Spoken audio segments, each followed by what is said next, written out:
জানো তো, রবিবার চিকেন রান্না করার পরেই আমার বাড়িতে চিকেনের সমস্ত সলিড পিস বেঁচে যায়। তাই আজ সেটাকে ভালোভাবে চপড করে নিলাম। একটু আলু সিদ্ধ করে মেখে রেখেছি, পেঁয়াজ টমেটো লঙ্কাও ভালোভাবে চপড করেছি, রসুন থেতো করেছি, নিয়েছি একটু কাসুরি মেথি।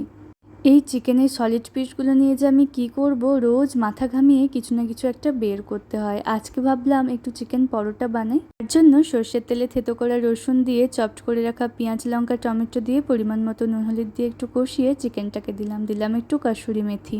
ভালোভাবে নেড়েচেড়ে সিদ্ধ করে রাখা আলু দিয়ে একদম ঝরঝরে করে নেব। আমার পুর একদম রেডি। এবার এখানে আমি আটাটা মেখে নিচ্ছি। গমের আটার মধ্যে একটু জোয়ান, নুন আর সানফ্লাওয়ার অয়েল দিয়ে গরম জলে মেখেছিলাম। পরোটার লেচির সংখ্যা গুনে আমি চিকেনের পুরটাকেও ভালোভাবে সেভাবে গোল গোল করে রেখেছিলাম।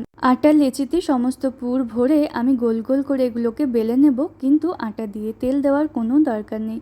আর তোমাদের যদি গোল না হয় তাতেও চলবে, স্বাদের কোনো পরিবর্তন হবে না। এবার তাওয়াটাকে গরম করে ভালোভাবে পরোটাগুলো প্রথমে শুকনো অবস্থায়, তারপর তেল দিয়ে ভালোভাবে ভেজে নিতে হবে।